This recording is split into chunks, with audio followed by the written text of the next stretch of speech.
Right. Chada Kishan Reddy గారు, అంటే మీరు ఎట్లా ఫీల్ అవుతుంది? ఎందుకంటే అందరూ ఇందాక నర్సయ్య గారు అన్నట్టుగా అందరూ ఉద్యమంలో ఉన్న ఉద్యమ సమయంలో అందరూ కూడా అది గోడల నిండా టీజీ అనే రాశారు. తర్వాత మరి టీఎస్ అనేది సెంటిమెంటా, లేకుంటే నిన్న ఎవరో అన్నట్టుగా టీఆర్ఎస్లో భాగంగా టీఎస్ అనేది కలిసి వస్తుంది అనుకున్నారా, లేకుంటే ఏమన్నా ఇతర అంశాలు ఉన్నాయో తెలియదు. కానీ ఎందుకో టీజీని, ఎందుకంటే గెజిట్ కూడా టీజీ అనే ఇచ్చింది. ఎందుకంటే తెలంగాణ అంటే అన్ని రాష్ట్రాలు, తమిళనాడు టీఎన్, ఉత్తరప్రదేశ్ యూపీ అంటే యూపీ అని ఉంటుంది, రాజస్థాన్కి వచ్చేటికి ఇట్లా ఆర్జీ, ఇట్లా ఆ రెండు అక్షరాలు అనేటువంటిది అన్ని రాష్ట్రాలకు ఉంటుంది. ఏపీ అనగానే ఆంధ్రప్రదేశ్ అంటే ఏపీ ఇట్లా. కానీ మన దగ్గరికి వచ్చేటికి ఎందుకో టీఎస్ అని మార్చుకున్నారు అనేటువంటిది కూడా ఆనాడు కూడా చర్చ జరిగింది. సరే, తర్వాత దాన్ని కాలంలో మర్చిపోవచ్చు. కానీ బట్ ఉద్యమ సమయంలో టీజీ అనేది సింబాలిక్గా ఉన్నటువంటి పరిస్థితి. ఇట్లాంటివన్నీ ఇందాక అన్నారు చిన్నవిగా చూడకూడదు. అవి తెలంగాణ ఉద్యమంలో నీళ్లు నిధులు నియామకాలు ఎట్లాగో ఆ రకమైనటువంటి ఒక ఎమోషన్ని బాండింగ్తో కూడిన అంశాలు ఇవి, ఏవో చిన్నవి అనేది ఐ డోంట్ అగ్రీ అన్నట్టుగా నర్సయ్య గారు అన్నారు. బట్ వాటిని ఎందుకు నిర్లక్ష్యం చేశారా, లేకుంటే వాటిని ఇంకా ఇతర కారణాలు ఏమైనా ఉన్నాయా తెలియదు. మరి ఎట్లా చూడాలి? ఇవాళ ఆ క్రెడిట్ కాంగ్రెస్ తీసుకోవాలని అనుకుంటుంది, ఆ మేరకు కేబినెట్లో నిర్ణయాలు చేశారు. ఇలా చూడడానికి ఏం లేదండి. కేసీఆర్ గారు మార్కు కనపడకుండా మేము చేస్తామని కాంగ్రెస్ వాళ్ళు చేసే ప్రయత్నం అది చేసింటే అయిపోయేది కదా. అందశ్రీ రాసిన పాఠాన్ని రాష్ట్రగీతం చేస్తే కేసీఆర్ మార్కు వాళ్ళు తీసేసేవాళ్ళేమో. మీరు పెట్టుంటే వాళ్ళు తీస్తే ఇంకా బాగుండేది కదా. మీరేమో అందశ్రీ పాటని రాష్ట్రగీతంగా ప్రకటిస్తే రేవంత్ రెడ్డి లేదు అది పదిరాదు జయ జయ హో తెలంగాణ అది పెడదాం అనేవాడేమో. చూసేది ఎప్పుడు టీజీ అనేది టీఎస్ అనేది తెలంగాణ తల్లి అంశం అనేది అదేదో కేసీఆర్ గారు ఐడెంటిటీ లేకుండా చేస్తాం అనేది వాళ్ళ భ్రమ. ఎందుకంటే తెలంగాణ ఉద్యమానికి నాయకత్వం వహించిన నాయకుడు కేసీఆర్ గారు. ఎవరు అవునన్నా కాదన్నా ఈ రోజు రాష్ట్రం అవతరిస్తేందుకు తెలంగాణ యావత్ జాతిని ముందుకు నడిపిన నాయకుడు కేసీఆర్ గారు. వాళ్ళు ఏం చేసినా, ఈ చిలిపి ప్రయత్నాలు ఏం చేసినా ప్రజలకు ఆయన మార్కుని పొడగొట్టలేరు. అదే విధంగా ఇప్పుడు 70 సంవత్సరాల నుంచి ఎక్కడ చూడు కాంగ్రెస్ మార్కు, కాంగ్రెస్ పార్టీ రాజీవ్ గాంధీ, ఇందిరాగాంధీ అవే ఒప్పిస్తున్నాయి. మేము గత 10 సంవత్సరాల నుంచి వాళ్ళ మార్కును తుడిచిపెట్టడానికి మేమేం ప్రయత్నం చేయలేదు. కేసీఆర్ గారు చాలా విశాలంగానే వాళ్ళ దార్శనికతతోటి తెలంగాణను ముందుకు తీసుకుపోవడానికి ప్రయత్నం చేశారు గత 10 సంవత్సరాల నుంచి. ఆయన ఈ ఇరిగేషన్లో కానీ, అభివృద్ధిలో కానీ ప్రతి అంశంలో కూడా తెలంగాణను ఎలా ముందుకు తీసుకుపోవాలని కేసీఆర్ గారు ప్రయత్నం చేశారు తప్ప గత కాంగ్రెస్ పాలన, కాంగ్రెస్ మార్కును, కాంగ్రెస్ నాయకుల మార్కును లేకుండా చేయాలని ఈ రోజు కూడా కేసీఆర్ గారు ప్రయత్నించలేదు. కానీ ఈ రోజు ఈ రేవంత్ రెడ్డి గారు వచ్చినాక వారు ఏంటంటే వాళ్ళ కుంచిత భావం అవుపిస్తా ఉన్నది ప్రజలు.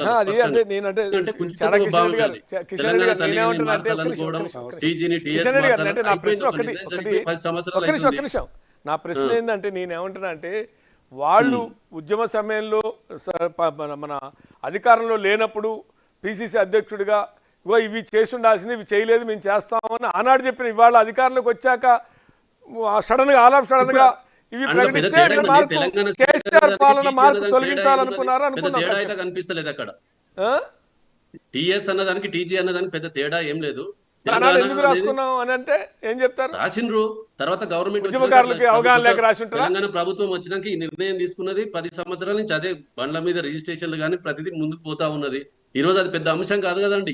అసలు అంశం అనేది ఇప్పుడు కేంద్ర ప్రభుత్వం దగ్గర మినిట్స్ లో సంతకాలు పెట్టి వచ్చి పాలమూరు జిల్లాను, నల్గొండ జిల్లాను ఎడారిగా మంచి పరిస్థితి వాళ్ళు సంతకం పెట్టి వచ్చి కృష్ణా వాళ్ళకి ఇచ్చేసి వచ్చిండ్రు. ఎందుకంటే అందరూ ఉన్నారు కదా పక్కకు పెట్టి ఈ రోజు ఏం ఎవరు సంతకాలు పెట్టారు చిన్న అంశాలలోనే తెలంగాణ ప్రజల మార్పు రాదు. 15 సంవత్సరాలు తెలంగాణ ఉద్యమమే నీళ్లు నిధులు నియామకాలు. అందులో వెనుకబడ్డ పాలమూరు జిల్లా, నల్గొండ జిల్లా మొత్తం ఆధారపడ్డదే కృష్ణా జలాల మీద. కృష్ణా జలాలను ఎలాంటి ఆలోచన చేయకుండా మన సంతకాలు పెట్టి వచ్చి రాష్ట్రాన్ని ఇబ్బంది పాలు చేసే పరిస్థితులలో ఈ రోజు కాంగ్రెస్ ప్రభుత్వం ఉన్నది. వాళ్ళకి అవగాహన లేకుండా అధికారులందువల్లి కనీసం చర్చ జరపకుండా వాళ్ళు ఏం చేయాలనేది తెలియకుండా సిల్లిగా సంతకాలు పెట్టి వచ్చి ఈ రోజు రాష్ట్రాన్ని ఇరుకులో పెట్టే పరిస్థితి తీసుకొచ్చిండ్రు వాళ్ళు. దాని అంశాన్ని మాట్లాడకుండా ఈ రోజు టీఎస్ అయితేంది, తెలంగాణ తల్లిలో కొన్ని మార్పులు వచ్చినంత మాత్రాన ప్రజలలో ఏం పెద్ద మార్పు రాదు. ఇప్పుడు వెనుకబడ్డ నల్గొండ జిల్లాకు పాలమూరు రంగారెడ్డి జిల్లా ద్వారా, పాలమూరు రంగారెడ్డి ఎత్తిపోతల ద్వారా నీళ్లు వచ్చే పరిస్థితులలో ఈరోజు మొత్తం ఉన్న ప్రాజెక్టులను